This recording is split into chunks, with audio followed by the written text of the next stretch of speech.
Assalamualaikum warahmatullahi wabarakatuh. Halo Sobat Visio. Baik, di sini saya Dika Rizky Mania akan membahas terkait penyakit jantung bawaan. Mungkin teman-teman sudah dengar apa itu sih penyakit jantung bawaan, tapi di sini kita akan mengulas sampai ke tindakan fisioterapi. Baik, untuk penyakit jantung bawaan yaitu dimana penyakit dengan kelainan pada struktur jantung yang dibawa sejak lahir. Kelainannya meliputi dinding jantung, katup jantung, pembuluh darah arteri atau vena yang dapat menyebabkan perubahan fungsi sirkulasi jantung. Insiden dari penyakit jantung bawaan ini adalah 8-10 dari 1000 kelahiran hidup ya. Cukup banyak sekali ya, kalau kita hitung mungkin tidak begitu, tapi 8-10 itu cukup banyak. Baik, untuk sebelum kita akan membahas tentang apa sih klasifikasi dari penyakit jantung bawaan, kemudian untuk etiologinya, kita akan membahas anatominya terlebih dahulu. Jadi di sini di samping saya ada manekin dari jantung, ya, anatomi dari jantung. Kita akan bahas satu persatu terlebih dahulu. Di sini yang merah adalah aorta, ya, yaitu pembuluh darah yang paling besar di tubuh. Ini adalah aorta. Kemudian di sini adalah arteri pulmonalis. Ya, jadi sini ada arteri pulmonalis, kemudian ada aorta. Kemudian kalau kita buka di dalamnya, ya, di sini jantung memiliki ruang, yaitu ada 4 ruangan. Yang pertama adalah posisinya di sini adalah arteri bagian dekstra, kemudian di sini adalah arteri bagian sinistra. Jadi arteri dekstra, kemudian arteri sinistra. Kemudian untuk ruangan yang di bawahnya adalah ventricle dextra, kemudian di sisinya adalah ventricle sinistra. Kemudian di sini jantung ada 4 katup, yaitu katup di antara atrium dextra dengan ventricle dextra. Itu ada katup yang dinamakan dengan tricuspidalis. Dia memiliki klep atau katupnya 3 daun, jadi ada 3 sehingga dinamakan dengan tricuspidalis. Kemudian antara atrium sinistra dengan ventricle sinistra ada katup yang disebut dengan katup bicuspidalis, yaitu ada 2 klep, ya, atau 2 katup jantung yang menutupi dari perjalanan atrium sinistra menuju ke ventricle sinistra. Kemudian ada katup yang menuju ke aorta. Di sini ada katup yang menuju ke aorta, ya. Jadi katupnya ada katup aorta. Jadi di sini yang dinamakan dengan katup aorta. Sedangkan yang menuju ke pulmo, di sini ada katup pulmonalis, yaitu yang menuju ke paru-paru. Nah, ini beberapa anatomi dari jantung. Selain itu ada sekat. Di sini ada sekat pemisah dari ruang jantung, baik itu atrium maupun dari ventricle. Yang terjadi pada PJB atau penyakit jantung bawaan sering terjadi adanya sekat ini atau septum ini tidak terbentuk secara sempurna. Jadi ada lubang sehingga antara aliran darah yang kaya akan oksigen akan bercampur dengan darah yang kaya akan CO2. Begitu juga di area ventricle. Ketika di situ septum atau area septum ventricle ini tidak terbentuk secara sempurna, maka dia akan tercampurnya baik darah yang kaya akan CO2 tercampur dengan darah yang akan kaya CO2. Baik, untuk mekanisme kerja jantung di mana adalah fungsinya untuk memompa darah dari seluruh tubuh kembali ke jantung. Nah, bagaimana sirkulasi darah atau darah itu mengalir? Yaitu ada sirkulasi sistemik, ya. Jadi sirkulasi sistemik ini perjalanan dari jantung menuju seluruh tubuh dan kembali ke jantung, yaitu dari atrium kiri menuju ke ventricle kiri melalui katup mitral atau bicuspidalis, yang mana darah ini sudah kaya akan O2. Kemudian dari ventricle kanan, darah yang kaya akan O2 akan menuju ke seluruh tubuh, yaitu melalui katup aorta. Kemudian menuju aorta dan menuju ke arteri. Setelah arteri akan menuju ke arteriola dan akan menuju ke kapiler, di mana kapiler ini adalah pembuluh darah yang paling kecil di dalam tubuh. Setelah terjadi metabolisme di dalam organ, di dalam otot, jaringan, darah akan menuju ke venula. ya. Setelah terjadi proses metabolisme berubah menjadi CO2, dia akan menuju ke venula, kemudian vena, dan masuk ke vena cava. Untuk vena cava di jantung ada dua, vena cava superior dan vena cava inferior. Untuk vena cava inferior adalah darah dari bagian tubuh bagian bawah, sedangkan untuk vena superior adalah area tubuh yang bagian atas, sehingga masuk ke dalam arterium dextra.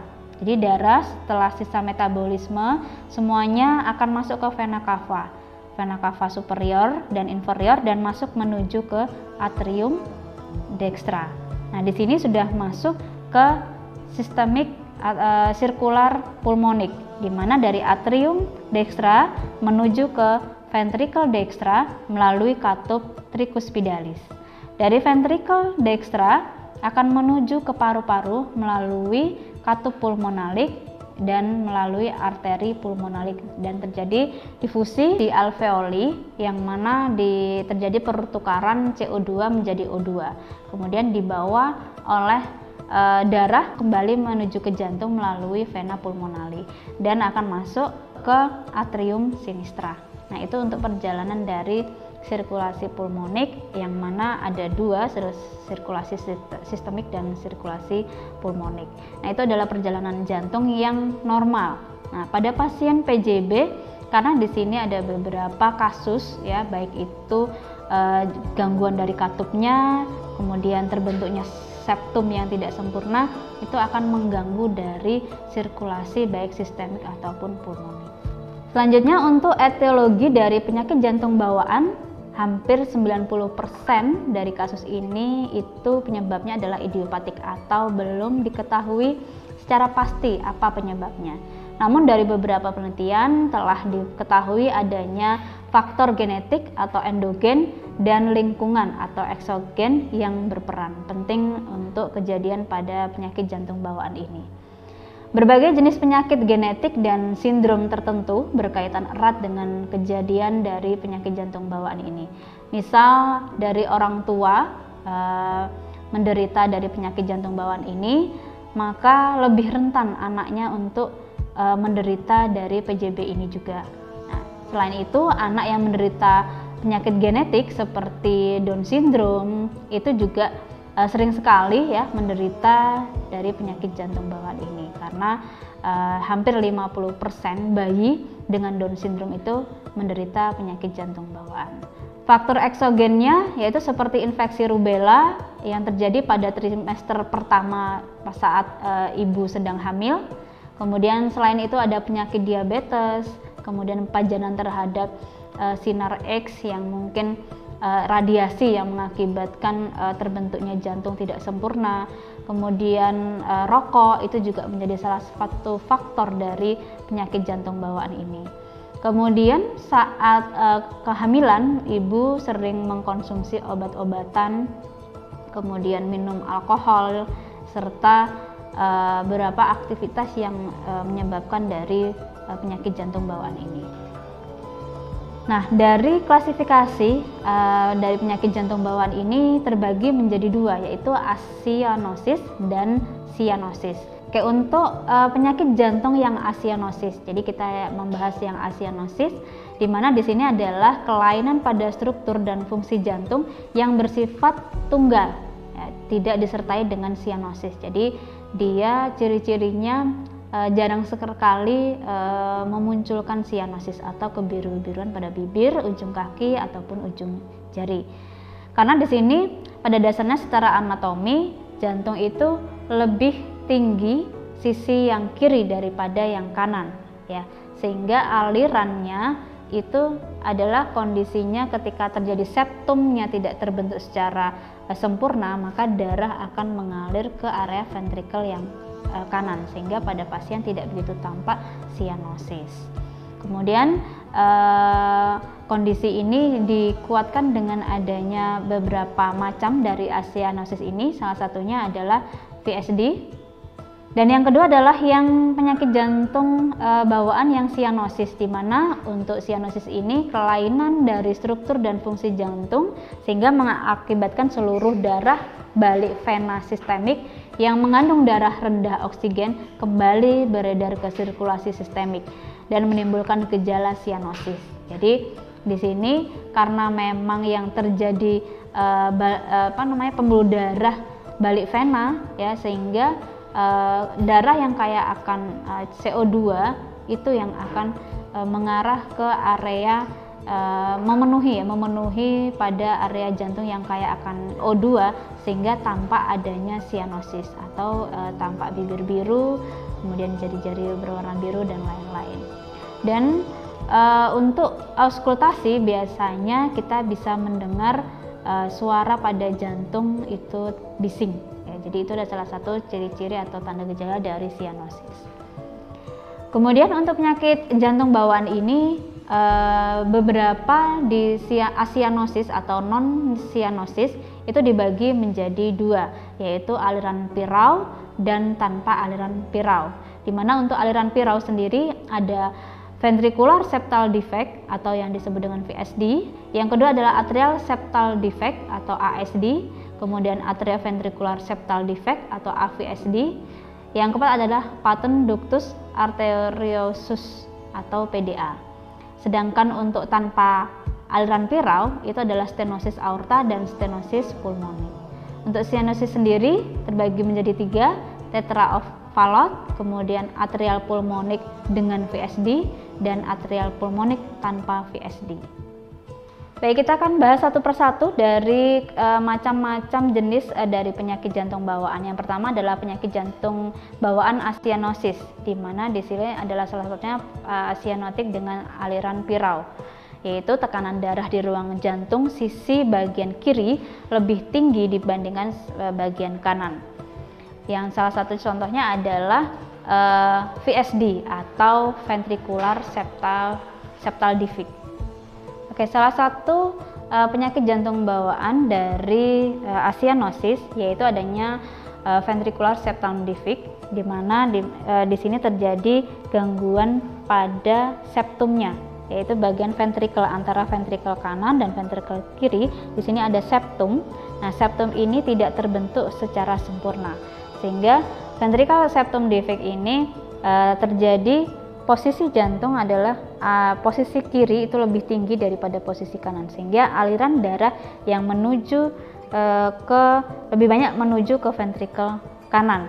Jadi darah akan mengalir dari ventrikel area kanan menuju ke ventrikel dextra, dari ventrikel kiri menuju ke ventrikel dextra.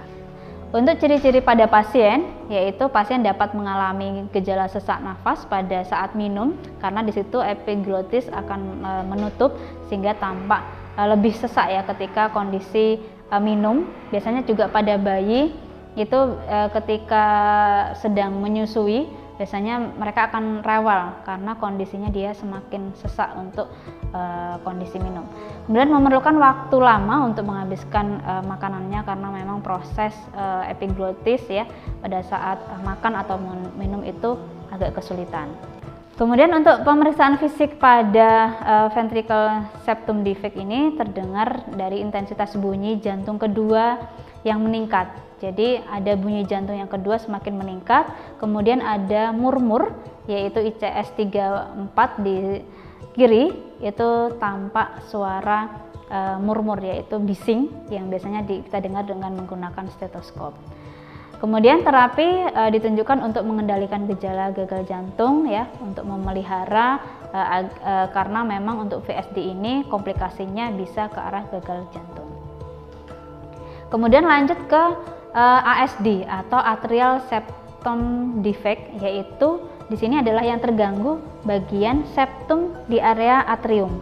Jadi area atrial septal defect ini terjadi karena septum yang membatasi antara ruang atrium dextra dengan atrium sinistra itu tidak terbentuk secara sempurna. Defek ini meliputi 7-10 dari seluruh insiden dari penyakit jantung bawaan, sehingga cukup besar juga untuk persentase terjadinya ASD meskipun lebih besar VSD. Kemudian untuk ukuran ya, ukuran dari setiap kebocoran atau tidak terbentuknya secara sempurna dari kurang lebih 3 milimeter itu akan terjadi penutupan secara spontan sampai di usia 1,5 tahun. Jadi ketika anak sudah usia 1,5 tahun, otomatis dari septum yang tidak tertutup secara sempurna tadi bisa tertutup secara spontan. Sedangkan ukuran 3 sampai 8 mm di situ hanya terjadi 80% pada pasien itu menutup secara spontan juga. Jika ukuran lebih dari 8 mm jarang terjadi penutupan secara spontan. Jadi memang perlu untuk dilakukan operasi agar membantu septum tadi agar septum tadi bisa menutup dengan baik, sehingga perlu dilakukan pembedahan. Kemudian yang selanjutnya adalah atrioventricular septal defect, yaitu adanya kebocoran dari area terbentuknya area cincin di tengah, ya, baik itu atrium dan ventrikelnya mengalami kebocoran sehingga terdapat satu lubang besar atau katup cincin atrioventrikular yang menghubungkan dari kedua atrium ini, yang mengakibatkan pencampuran darah baik dari yang kaya akan CO2 bercampur dengan yang kaya akan O2. Artinya tapi di sini masih posisi secara anatomi karena di sisi kiri lebih tinggi daripada sisi kanan sehingga tidak tampak sianosis. Kemudian yang selanjutnya adalah PDA atau patent ductus arteriosus, di mana di sini terjadi penutupan secara fungsional ya dalam waktu 12 sampai 24 jam. Karena untuk ductus ini itu terjadi pada aorta. Ya, jadi di sini ada lubang kecil yang mana untuk menghubungkan pola pernafasan pada saat bayi atau janin itu di dalam kandungan. Ketika bayi sudah terlahir, di sini terdapat ada lubang. Secara spontan 12 sampai 24 jam itu akan tertutup dan sempurna yaitu dalam waktu 3 minggu. Oke, yang kedua adalah asianotik tanpa aliran pirau. Yang pertama adalah stenosis aorta. Stenosis di sini adalah gangguan menutup. Jadi ada di mana pembukaan katup yang menuju ke seluruh tubuh melalui katup aorta itu tidak bisa terbuka. Jadi katupnya itu tidak bisa terbuka. Jadi dia adalah posisinya tertutup. Sehingga aliran darah yang mengakibatkan penumpukan atau hipertrofi pada ventrikel kiri, yang mana ventrikel kiri ini adalah menuju ke seluruh tubuh melalui aorta ya, yang sebelumnya melewati katup aorta, yang mana tadi stenosis, gangguan menutup, jadi penumpukan pada ventrikel sinistra yang mengakibatkan hipertrofi pada ventrikel sinistra. Penyebab dari stenosis aorta adalah cacat jantung bawaan yang mungkin sudah dari lahir terjadi gangguan dari katupnya.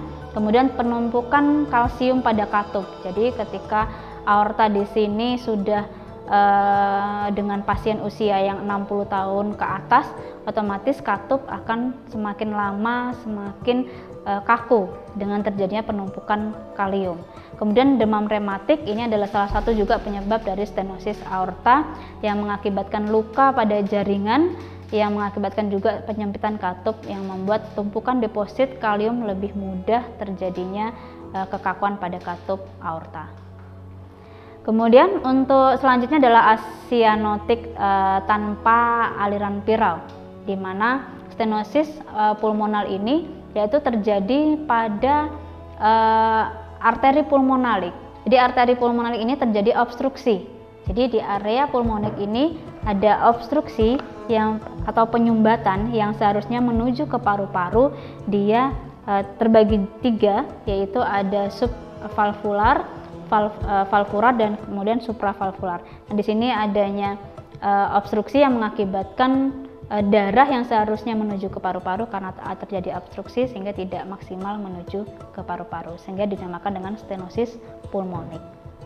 Untuk penyakit jantung bawaan sianosis, ya di sini adalah ciri-cirinya pasien akan tampak kebiru-biruan pada bibir, kemudian ujung jari kaki dan tangan ini biasanya tampak sekali dengan adanya PJB pada sianosis ini, di mana muncul dari sianosis ini karena hipoksia atau konsentrasi dari hemoglobin tereduksi atau berkurang lebih dari 5 gram per desiliter dalam sirkulasi, sehingga tampak sekali sianosisnya pada pasien. Klasifikasi dari penyakit jantung bawaan sianosis ini yaitu adalah tetralogi Fallot, di mana di sini ada 4 yang mencakup kasus dari PJB adalah VSD atau defect septum ventricle, kemudian ada overreading aorta atau pembesaran katup aorta, kemudian stenosis pulmonalis serta hipertensi ventricle kanan. Jadi ada 4 pada kasus tetra of Fallot ini yang membuat kondisi pasien semakin parah, ya, sehingga adanya 4 gangguan ini yang disebut dengan tetra of Fallot. Kemudian untuk klasifikasinya, ketika kondisi tetra of Fallot ini ringan, biasanya pasien itu pada saat istirahat atau melakukan aktivitas itu tidak tampak kebiru-biruan atau munculnya kebiru-biruan itu tidak begitu tampak. Tapi ketika tetra of Fallot ini klasifikasinya berat atau moderat dan berat, biasanya ketika istirahat saja itu sudah muncul kebiru-biruan. Yang kedua, selain tetra of Fallot, itu ada atresia pulmonal, yaitu di mana kelainan jantung kongenital sianostik yang sangat jarang ditemukan. Atresia pulmonal ini disebabkan oleh gagalnya proses pertumbuhan katup pulmonal. Jadi katup pulmonal yang menuju ke paru-paru ini gagal terbentuk, ya, sehingga tidak dapat menghubungkan antara ventrikel kanan dengan arteri pulmonalis. Untuk atresia pulmonal ini dibagi menjadi 2, yaitu ada atresia pulmonal dengan VSD dan atresia pulmonal tanpa VSD. Jadi ada 2, yang mana untuk dengan VSD darah dari ventrikel tidak dapat menuju ke arteri pulmonalis, sedangkan yang tanpa VSD dia kelainannya yang jarang ditemukan, hanya sekitar 1% saja untuk kasus PJB dengan atresia pulmoner tanpa VSD. Oke, untuk tanda gejala dari penyakit jantung bawaan ini mungkin hampir sama dengan kasus-kasus penyakit jantung lainnya, yang hanya berbeda mungkin ada tampak kebiru-biruan. Yang mungkin sering kita ketahui adalah sesak nafas, kemudian irama jantung. Kalau kita mengetahui dengan stetoskop itu iramanya abnormal, kemudian pasien sering pusing, kemudian juga pasien sering pingsan karena memang hipoksia, kemudian baru beraktivitas sebentar saja dia sudah mudah lelah, dan untuk aktivitas dia semakin terbatas ketika beraktivitas saja sudah lelah. Kemudian semakin parahnya kondisi jantung akan memunculkan komplikasi, yaitu berupa gagal jantung. Kita sebagai fisioterapis, apa yang bisa kita lakukan pada pasien penyakit jantung bawaan ini? Ya, jadi kita akan berkolaborasi dengan tenaga kesehatan lainnya, terutama dokter, perawat, ya, untuk mengetahui kondisi pada pasien di mana fisioterapi bisa masuk. Pada saat di rumah sakit terdapat program rehabilitasi pada pasien jantung khususnya. Salah satunya adalah pasien-pasien penyakit jantung bawaan, di mana ada 4 fase, yaitu fase ke-1 adalah inpatient, fase yang kedua adalah outpatient, dan fase yang ketiga adalah fase maintenance. Ya, begitu juga fase keempat dia lebih maintenance-nya lebih ke long term, jadi lebih panjang untuk kebugaran atau mencegah dari serangan ulang kepada pasien. Jadi yang pertama adalah fase inpatient, yaitu ada fase di mana pasien itu dirawat di rumah sakit, baik itu di ICU maupun di bangsal. Dengan kondisi pasien yang ada di ICU, kita sebagai fisioterapis bisa masuk ketika ada rujukan dari dokter, karena memang kondisi pasien adalah di ICU atau di ICU. Fisioterapi akan masuk ketika pos serangan 1 atau 2 hari. Biasanya 2 hari fisioterapi masuk akan memberikan latihan untuk pemulihan kondisi fungsional pasien, ya, menjaga kebugaran pasien, ya, meningkatkan kebugaran pasien dengan beberapa latihan mandiri oleh pasien.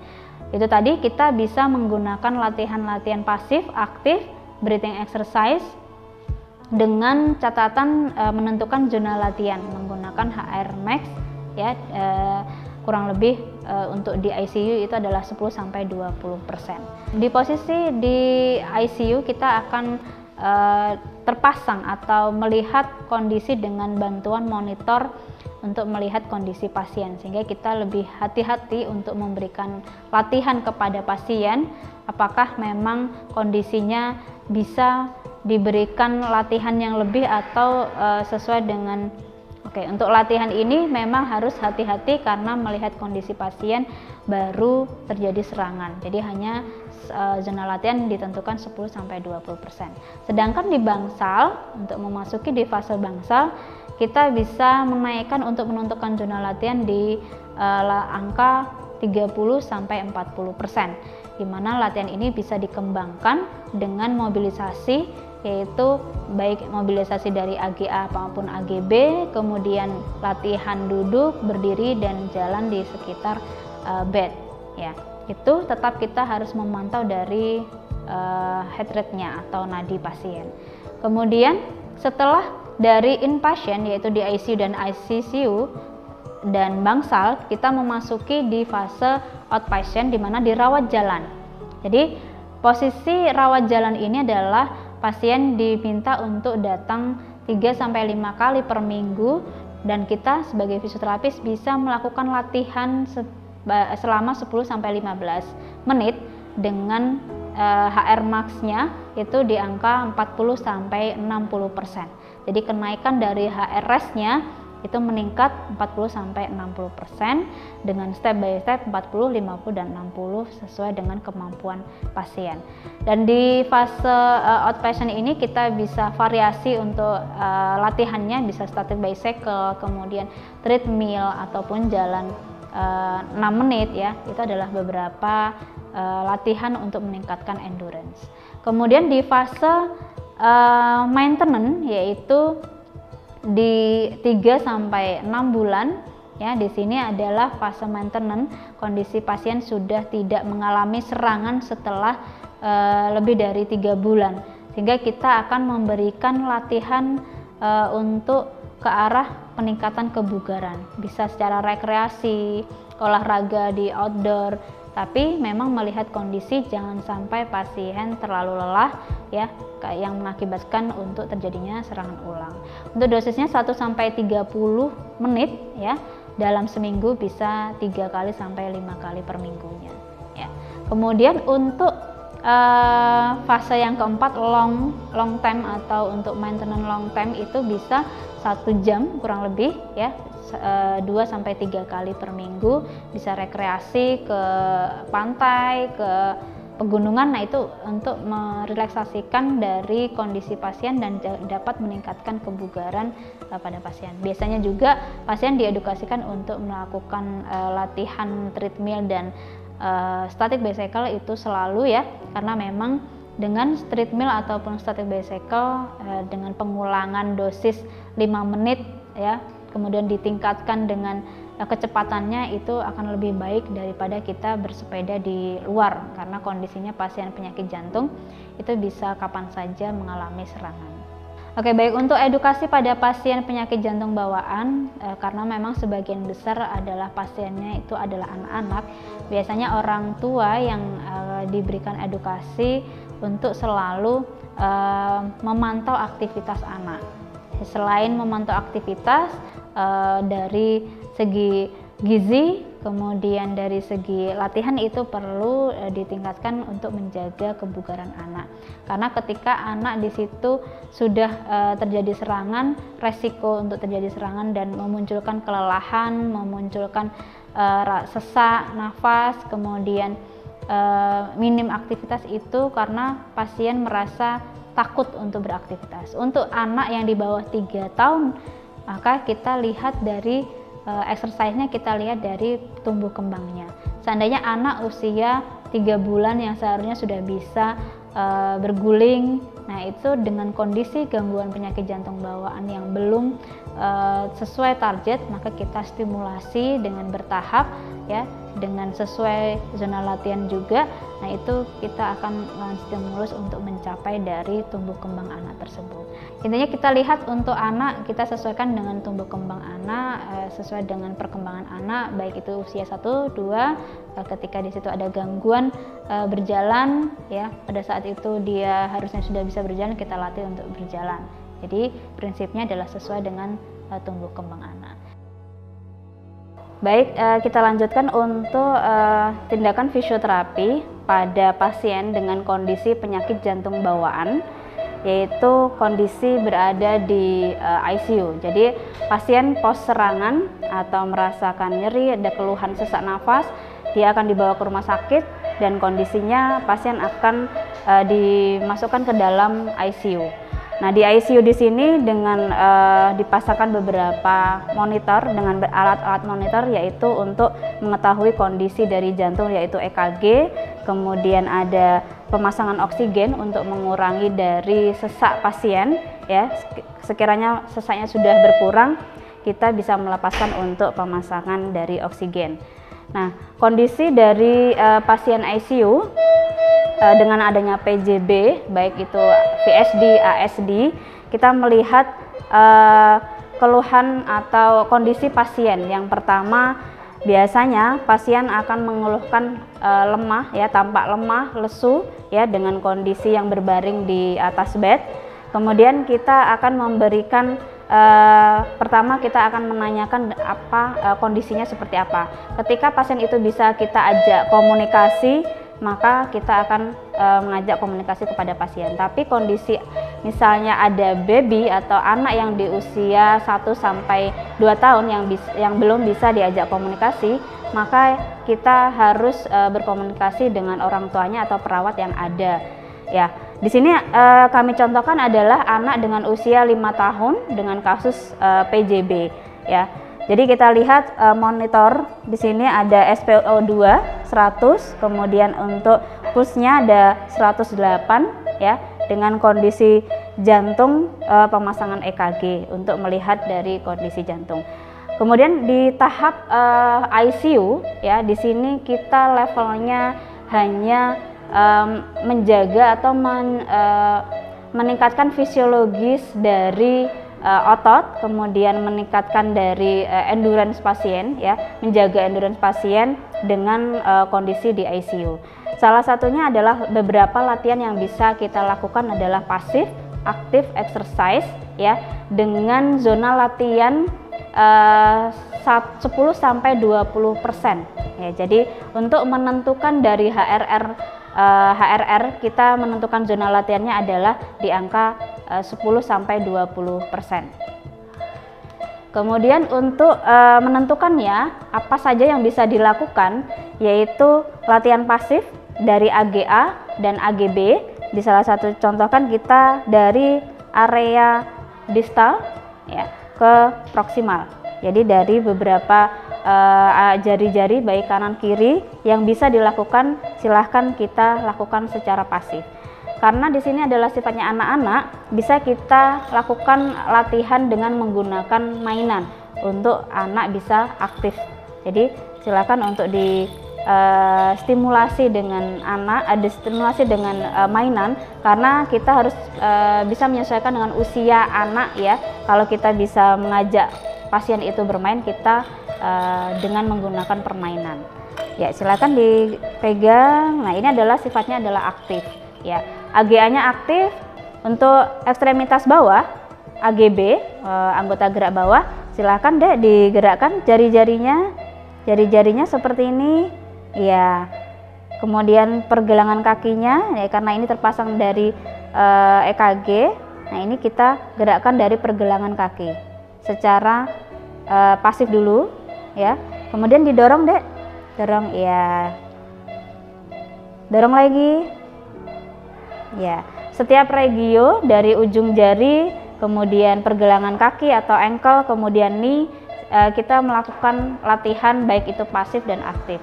Untuk gerakan pasif dari jari-jari, kemudian ankle, kemudian knee, kita awali dari area distal terlebih dahulu, yaitu dari jari-jari, kemudian dari ankle, kita gerakkan seperti ini.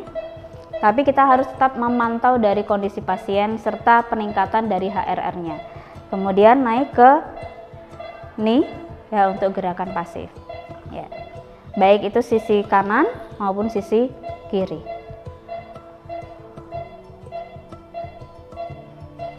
Nah, ini untuk knee-nya. Ya. Ini adalah secara pasif, sedangkan untuk aktif silakan deh digerakkan, bisa. Ya, didorong tangannya, tangan tante didorong, iya, lagi didorong lagi, ya. Kemudian kakinya ditekuk, ya. Silakan semampu dari pasien karena kondisi pasien cukup lemah dengan adanya posisi di ICU, ya. Kemudian selanjutnya adalah dari pergerakan breathing, ya. Sebenarnya di sini paling utama adalah latihan breathing yang menjaga dari hemostatis yang ada di dalam paru-paru dan jantung. Yaitu pasien kalau memang bisa diperintahkan untuk melakukan latihan pernapasan, silakan kita lakukan perintah. Tapi kalau di situ belum bisa, kita lakukan secara pasif. Oke, ketika sudah ada bisa kita lakukan latihan nafas ya. Tarik nafas bisa? Saya contohkan dulu, hembuskan. Bisa ada? Ya, mungkin di sini ada kendala, misalnya pasien tidak apa yang seharusnya dilakukan, tapi responnya dia tidak bisa untuk melakukan apa yang kita perintah. Otomatis kita lakukan secara aktif. Jadi kita bisa melakukan untuk gerakan di dada secara perlahan, kemudian agak tekanan sedikit saja, karena kondisinya di sini pasien salah satunya ada nyeri dada dan sesak, ya. Selain ditekan, kita bisa juga melakukan rilis untuk mengurangi dari spasme pada otot bantu pernafasan, ya. Jadi pada prinsipnya untuk pada pasien ICU itu adalah exercise yang diberikan hanya sebatas pasif, aktif, dan breathing exercise, dan itu dilakukan selama pengulangan 2-3 jam sekali. Jadi kita edukasikan kepada perawat atau orang tua untuk melakukan latihan baik itu pasif aktif yang sudah kita lakukan tadi. Orang tua akan melakukan kembali setelah 3 jam setelah exercise ini. Jadi 3 jam sekali itu diharapkan untuk melakukan latihan-latihan gerakan pasif dan aktif. Dan edukasi ketika di situ tampak pucat, lelah, supaya dihentikan untuk tidak dilakukan latihan. Seperti itu. Kondisi di ICU untuk pasien yang sudah beberapa hari, jadi di ICU itu bisa 1-3 hari melihat perkembangan kondisi pada pasien. Ketika pasien sudah bisa melakukan mobilisasi, sehingga kita akan arahkan latihan yang lebih stepnya lebih tinggi lagi. Yang awalnya tadi hanya pasif aktif dan breathing, sekarang kita akan melakukan latihan duduk, ya, bangun, duduk, dan berdiri seperti itu. Jadi kita akan melatih pasien untuk duduk di pinggir bed, ya. Bangun dek, ya. Jadi saya ambil selimutnya dulu. Ya, sekarang bisa duduk di pinggir sini, tante bantu ya. Ya, bisa geser. Ya, lagi. Ya. Sebenarnya pada kasus jantung di sini kondisi otot pada usia 5 tahun kita melihat dari perkembangannya. Baik untuk step selanjutnya, ketika pasien sudah kondisinya sudah mulai membaik, kita akan meningkatkan dari exercise yang bisa diberikan pada pasien, yaitu pasien tadi diberikan latihan pasif aktif kemudian breathing. Ketika kondisi pasien sudah semakin membaik, ya, kita melihat dari KU atau kondisi secara umum itu sudah baik, pasien kita arahkan untuk positioning, ya. Positioning di sini tadi bisa miring kanan, miring kiri, ataupun bisa duduk, ya. Nah, di sini pasien sudah bisa duduk di pinggir bed. Kemudian dengan posisi ini kita selalu bertanya kepada pasien apakah memang ada keluhan. Kalau memang di situ pasiennya bisa merespon. Gimana deh, ada keluhan? Sesak nafas? Pusing? Nah, misalnya di situ pasien tidak ada respon, artinya kita juga bisa melihat dari kondisi umumnya. Ketika di situ tidak ada pucat, tidak ada keringat dingin ya, kemudian KU-nya cukup baik, dari monitor juga bisa kita lihat, kita bisa melakukan latihan yang mungkin berdiri ya, nanti posisi duduk seperti ini dan posisi berdiri. Ketika duduk seperti ini tidak ada keluhan, kita tambahkan dengan latihan dari pergerakan AGA dan AGB. Coba ditambahkan untuk gerakan tangannya ke atas. Ya, ke atas lagi. Ke atas, dua-duanya bisa tangannya. Ya, ke atas. Ya, turun bawah. Ya. Ini coba diambil. Ya, jadi kondisinya ketika sudah membaik, kita akan step tambahan lainnya adalah posisi dengan berdiri. Bisa berdiri ya, Dik ya. Ya. Ya. Ya, gimana? Pusing tidak? Ya, posisi hadap depan. Ya. Jadi kita akan melatih berdiri dulu. Kondisinya pasien apakah ada keluhan pucat, atau di situ dia merasa pusing atau mual ya, atau semakin sesak. Nah, itu kita hentikan kalau memang ada tanda-tanda yang meningkatkan dari kondisi, memperburuk kondisi. Kemudian ketika misalnya kondisi pasien cukup baik, KU-nya cukup baik dengan posisi berdiri, kita tunggu sekitar 1-2 menit, tidak ada kondisi yang memperburuk ya, sehingga kita bisa lakukan jalan sekitar bed ya. Oke, kita latih untuk jalan 1 langkah, 2 langkah ya, kemudian mundur lagi ya. Artinya kita latih jalan ketika kondisi pasien tidak ada masalah dengan latihan berjalan ini ya, kita step by step. Jalan 1 meter, mundur ya, ketika pasien tidak ada kendala kita tambahkan lagi 1,5 sampai 2 meter untuk selanjutnya. Jadi untuk ketika dia sudah mampu jalan 2 meter tanpa ada keluhan, kita stop dulu, karena tadi HRR-nya atau zona latihan yang sudah kita tentukan hanya 10-20% saja dengan kenaikan dari HR rest-nya ya, seperti itu. Memasuki fase 1 di bangsal ya. Untuk yang sebelumnya kita sudah membahas di ICU.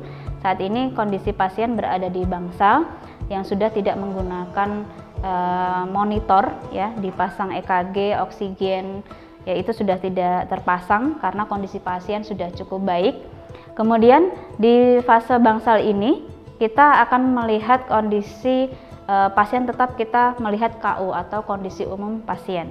Apakah pasien masih ada rasa sesak, kemudian ada nyeri, kemudian melihat tanda-tanda untuk penyakit jantung bawaan seperti sianosis atau kebiru-biruan itu masih ada atau tidak.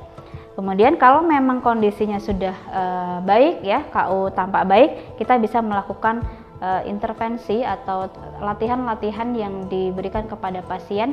Untuk fase bangsal ini kita stepnya sudah naik, yaitu di angka 20-30%. Kalau di ICU tadi 10-20%. Nah, untuk di fase bangsal kita posisikan adalah mobilisasi atau latihan dengan fungsional. Jadi kita toileting, kemudian berjalan di area sekitar bed. Nah, kemudian duduk, berdiri, berjalan. Nah, itu adalah untuk aktivitas fungsional. Selain itu juga untuk kegiatan menggunakan baju, kemudian makan sendiri. Nah, itu adalah beberapa aktivitas yang kita latih di fase bangsal ini. Baik, kita mulai. Kita latihan jalan ya, Dek ya. Ya, oke. Kita turun dulu. Ya, kita latihan jalan. Di sini kita dampingi. Ya, yuk jalan. Ya, jalan. Ini lagi. Yuk muter bed, jalan sini. Kita selalu mengawasi dengan kondisi dari nadinya. Jadi setelah latihan kita akan cek untuk nadi ya. Kita lihat jalannya apakah dia masih sempoyongan atau sudah mulai kondisi baik ya. Kita selalu tanyakan apakah pasien merasa lelah atau merasa ada gangguan, mungkin pusing dan lain-lain. Oke, gimana? Tidak ada keluhan ya, Dek ya? Tidak ada. Oke, jadi sekarang sudah bisa merespon mungkin kondisi di ICU dan di bangsal kondisinya karena sudah mulai membaik, sehingga komunikasi itu bisa direspon oleh pasien. Kemudian kita lakukan latihan-latihan lainnya seperti duduk ke berdiri ya dengan ada kursi, kemudian latihan makan sendiri, bisa pakai baju sendiri, bisa makan sendiri, seperti itu kita latih pada pasien ya. Meskipun di sini usianya 5 tahun, biasanya aktivitas apa yang bisa dilakukan di rumah kita tanyakan kepada orang tua dan dilakukan oleh anak di rumah sakit, mungkin secara mandiri, beberapa aktivitas secara mandiri. Baik, untuk selanjutnya adalah di fase bangsal, di mana untuk di fase bangsal ini kita akan memberikan intervensi pada pasien itu agak naik levelnya dari yang di ICU 10-20%, untuk yang di bangsal adalah 30-40%. Nah, di sini untuk memberikan zona latihan atau menentukan zona latihan pada pasien, di sini kita menggunakan oximeter untuk memantau dari kondisi HR pada pasien.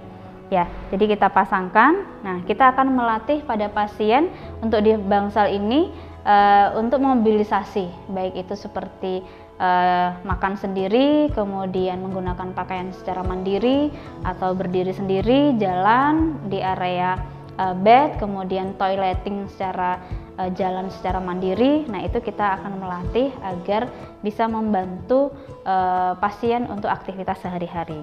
Baik. Nah, di sini untuk fase istirahat atau HR rest-nya adalah di angka 100. Jadi nanti untuk 30-40% dari fase bangsal ini adalah kenaikan dari HR-nya adalah di angka 130 kurang lebih 130. Jadi kita akan melatih pasien jalan, kemudian toileting tidak sampai melebihi 130 untuk HR-nya. Baik, kita mulai untuk latihan dari duduk ke berdiri. Ya, kita minta pasien untuk berdiri. Yang pastinya di awal kita harus melihat kondisi pasien tidak ada keluhan, tidak ada sesak ya, kemudian nyeri dada ataupun secara umum kondisinya baik. Kemudian kita minta untuk berdiri sambil latihan breathing exercise. Tarik nafas, deh. Hembuskan lewat mulut, ditiup ya. Lagi tarik nafas, hembuskan. Nah, jadi kita persiapan exercise selalu diawali dengan breathing untuk meningkatkan kemampuan jantung ataupun paru-paru pada pasien. Kemudian kita minta untuk pasien berjalan ya, jalan ya. Kita lihat posisi jalannya kalau memang perlu dibantu atau bisa secara mandiri ya, seperti ini. Ya, sebenarnya kita bisa ajak bermain dengan bermain untuk mengambil sesuatu ya, karena biasanya anak-anak prinsipnya bermain atau playing ya. Nah, kita lihat selalu kita pantau untuk oximeternya, kenaikan dari HR-nya berapa ya, seperti itu. Kemudian selain dari jalan, kita lakukan latihan untuk toileting ya, kemudian kemampuan dari fisiknya seperti apa. Ketika di situ tidak ada keluhan ya, meskipun sudah target di 130 sudah selesai, itu kita hentikan untuk pasien bisa beristirahat ya. Kurang lebih untuk latihannya 5-10 menit ya untuk kondisi di fase bangsal. Kita memasuki untuk fase outpatient, di mana fase ini adalah fase sudah rawat jalan. Jadi pasien sudah diizinkan pulang, kondisi pada fase bangsal pasien sudah pulang dan diminta untuk rawat jalan atau fase outpatient, di mana ini adalah range dari 3 minggu sampai 3 bulan untuk fase dari outpatient atau fase rawat jalan. Nah, setiap seminggu 2 kali pasien harus datang ke rumah sakit untuk mengontrol dari kondisi pasien. Dari fisioterapis kita bisa melakukan latihan-latihan. Yang pertama adalah untuk endurance ya, kebugaran pada pasien ya, terutama pada anak-anak. Di sini kita arahnya adalah bermain. Kita minta untuk pasien tetap kita gunakan oximetry, karena di fase outpatient di sini adalah zona latihannya di angka 40-60% untuk menentukan zona latihannya, sehingga untuk memantaunya untuk HR max kenaikannya adalah sekitar 40-60%. Step awal adalah berawal dari 40 dulu, nanti kita step by step 50 dan sampai ke angka 60%. Nah, di sini kita pasangkan dan kita akan playing, bermain bersama anak-anak. Baik, kita untuk latihannya, yaitu kita minta pasien untuk jalan selama kurang lebih 2-3 menit sesuai dengan peningkatan dari HR-nya di angka 40-60. Oke, kita minta jalan, sana deh jalan, ya, muter lagi, kesini lagi, ya, sampai kurang lebih memang kita adalah acuannya 6 minute walking test. Jadi ada 6 menit. Jadi untuk exercise 6 minute walking test ini pasien diminta untuk berjalan selama 6 menit untuk meningkatkan endurance-nya. Jadi selain di sini pasien karena masih berusia anak-anak, jadi kita latih untuk dia berjalan saja sambil bermain. Ya, jalan, kemudian kembali, ya, jalan. Karena mungkin seperti ini jalan bosan, ya, kita bisa menggunakan permainan untuk sambil berjalan-jalan.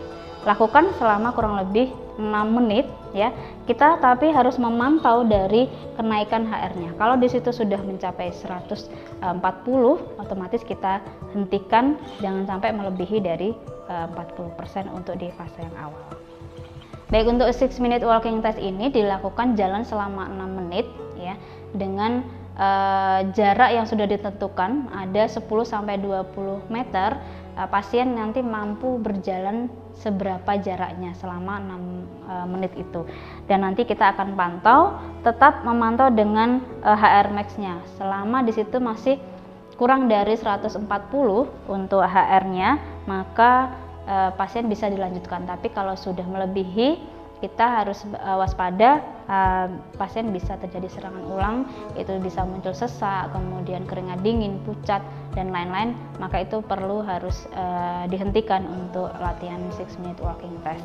Dan kita akan menentukan berapa kebugaran pada pasien dengan memasukkan hasil atau jarak yang sudah ditempuh selama 6 menit itu, dan apakah kebugaran itu bagus atau jelek. Nah, itu kita masukkan ke dalam rumus. Jadi kita ajak anak bermain untuk aktif, baik itu permainan di luar atau outdoor ataupun indoor. Tapi anak-anak di sini sifatnya senang, kemudian jangan sampai merasa ini, ya, terlalu kelelahan. Jadi tetap kita sebagai orang tua yang nantinya kita akan sampaikan atau edukasikan kepada orang tua bahwa ketika bermain di outdoor ataupun indoor, setidaknya anak, ya, itu tidak sampai kelelahan. Kalau di situ mungkin berlari kemudian lelah, nah itu sebaiknya bisa kita pantau dan jangan sampai anak terjadi serangan ulang seperti sesak dan lain-lain. Ketika kita memberikan edukasi kepada orang tua, setidaknya jangan sampai anak ketika bermain itu sampai kelelahan, sehingga kita memantau anak itu dalam bermain, jangan sampai terlalu lari kemudian lelah, bermain sepeda kemudian lelah. Nah, itu yang perlu dipantau, diedukasikan kepada orang tua. Ketika muncul di situ keringat dingin, kemudian pucat, kemudian sesak, posisikan yaitu dengan posisi tidur, ya, kemudian diganjal bantal atau yang dinamakan dengan half flying, kemudian latihan pernafasan untuk membantu dari oksigenasi yang ada di dalam paru-paru dan jantung sehingga mengurangi dari sesaknya, yaitu dengan latihan breathing exercise tadi. Baik, mungkin itu yang bisa kami sampaikan. Terima kasih. Salam fisioterapi.